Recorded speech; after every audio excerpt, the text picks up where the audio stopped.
दृष्टि और दृष्टिकोण, सारा खेल इसी का है।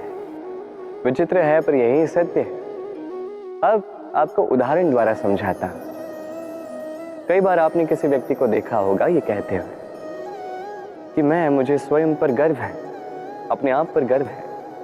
मैं अपनी माता पिता की बहुत अच्छे से सेवा करता, उन्हें सदैव सुखी रखता। उन्हें मैंने एक घर दे दिया है, सारी सुख सुविधाएं दी हैं, उन्हें जीवन में हर वो वस्तु दी है और दूंगा जिसकी उन्हें आवश्यकता है। अब मुझे बताइए, आप हैं कौन? आप वो बीज है जिसे आपके माता पिता ने बोया है।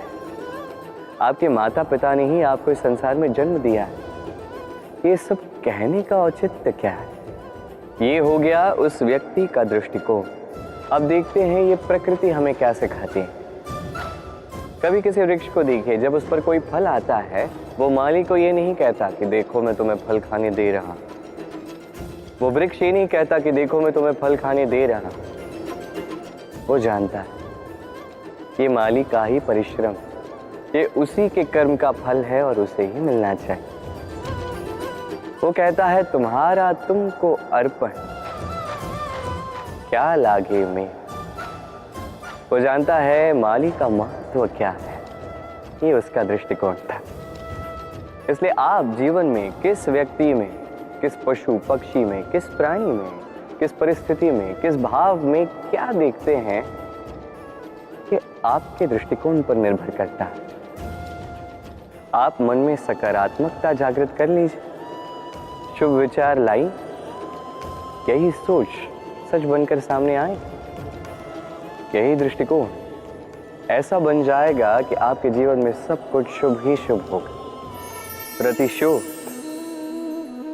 या किसी को दुख पहुंचाने की भावना, यदि ये आपके मन में है तो आप अपने ही मन में पीड़ा का एक विशाल सा वृक्ष बो रहे हैं। ये स्मरण रखिएगा, क्योंकि किसी को दुख पहुंचाने की ये भावना, ये वो बीज है जो आप ही के मन में गिरेगा, आप ही के मन में अंकुर बनेगा, आप ही के मन में एक विशाल सा वृक्ष बनकर पनपेगा। जीवन आपका है, कर्म आपका था, किसी को दुख देने की भावना आपकी थी, ये वृक्ष आपका है, तो इसका फल भी आप ही को मिलेगा, जो ग्रहण भी आप ही को करना है। स्मरण रखिए, जो व्यक्ति ये सोचता है कि मैं इसे दुख दूंगा, इसे पीड़ा में देना चाहता, उसी व्यक्ति को दुख और पीड़ा मिलती। यदि इसी स्थान पे आप ये सोचो कि मैं किसी को सुखी करना चाहता, किसी को सुख देना चाहता, तो इसका भी बीज आपके मन में ही उतरेगा। ये भी वृक्ष ही बनेगा जिसका फल आप ही को मिलेगा। बात यहाँ आती है बस सोच की, सोच जो सच बनकर सामने आती। तो ये सोच शुभ रखिए, सबके लिए हित ही चाहे, चाहे किसी और के मन में आपके लिए कुछ अच्छा हो ना। आप सबके लिए अच्छी भावना से कर्म करते जाइए, आपके साथ भी अच्छा ही होगा। सुख और अनुभव दोनों जीवन में एक साथ कभी नहीं आते। स्मरण रखिएगा, जहां सुख होता है वहां अनुभव नहीं होता, और जब ये सुख हमारे जीवन से दूर चला जाता है तब हमारे जीवन में आता है ये अनुभव।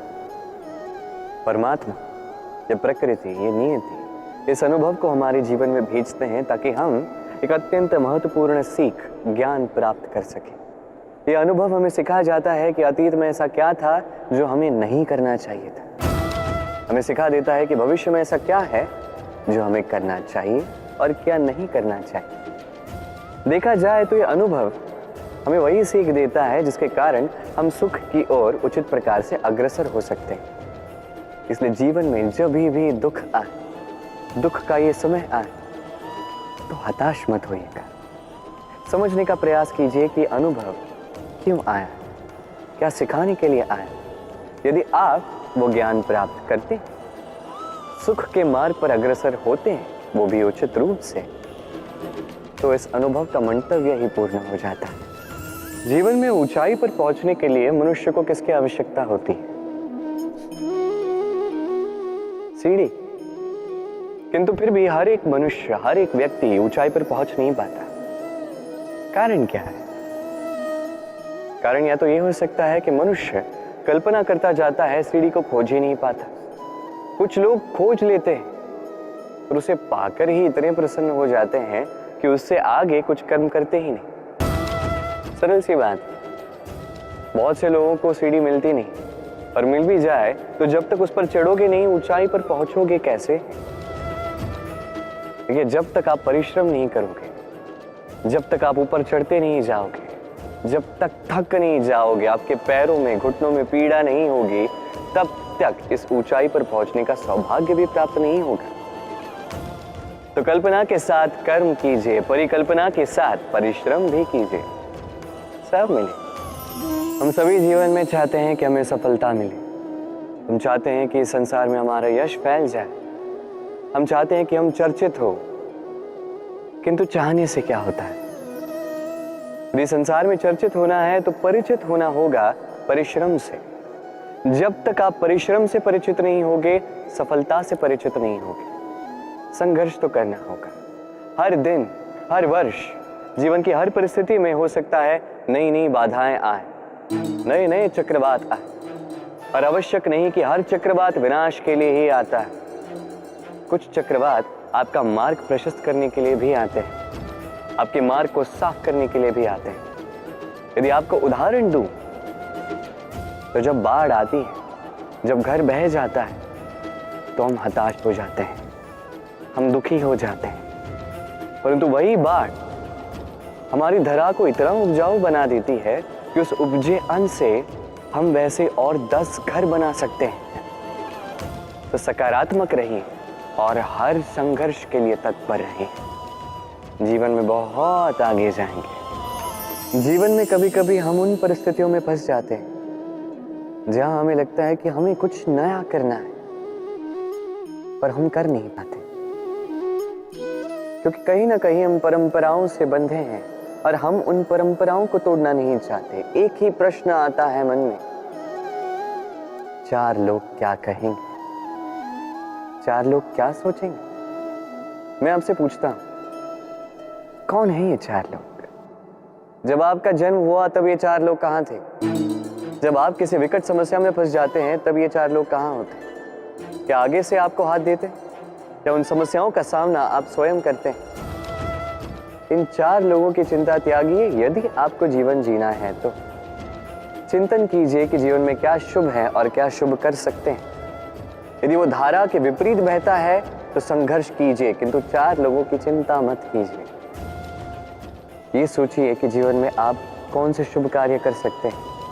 ये सोचिए कि कहीं कोई आपने ऐसा कर्म तो नहीं कर दिया जिसके कारण किसी का हृदय आहत हुआ है। शुभ पे अपना ध्यान केंद्रित कीजिए, आपके जीवन में सब कुछ शुभ ही शुभ होगा। आजकल आपने देखा होगा, माता पिता संतान से केवल प्रेम ही नहीं करते, उनके मोह में पड़ जाते। विद्यालय भी भेजते हैं तो सारी सुख सुविधाओं के साथ प्रयास करते हैं कि सदैव संतान उनकी दृष्टि के समक्ष ही रहे, किंतु भूल जाते हैं एक अत्यंत महत्वपूर्ण बात कि संतान को एक नया दृष्टिकोण देना भी तो उन्हीं का कर्तव्य है। इसलिए तो पुरातन काल में शिष्यों को गुरुकुल भेजा जाता था, गृह से दूर, क्योंकि गृह त्याग संतान के लिए, एक शिष्य के लिए अत्यंत शुभ लक्षण होता है। जब वो अपनों से दूर, गृह क्लेश से दूर रहेगा, तब वो इस संसार को स्वयं अपनी दृष्टि से देखेगा, परखेगा, समझेगा और सब कुछ स्वयं ही सीखेगा।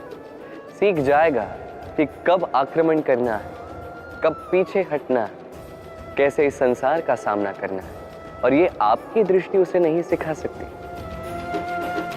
उसका अनुभव ही उसे सिखा सकता है। इसलिए स्मरण रखिए, यदि आप चाहते हैं कि आपके संतान का विकास हो तो कई बार उसे स्वयं से दूर ले जाना पड़ता है। स्वयं मोह में रहेंगे तो उसका विकास कभी नहीं होगा। शक्ति एक अत्यंत विचित्र वस्तु है, या कह सकते हैं भाव।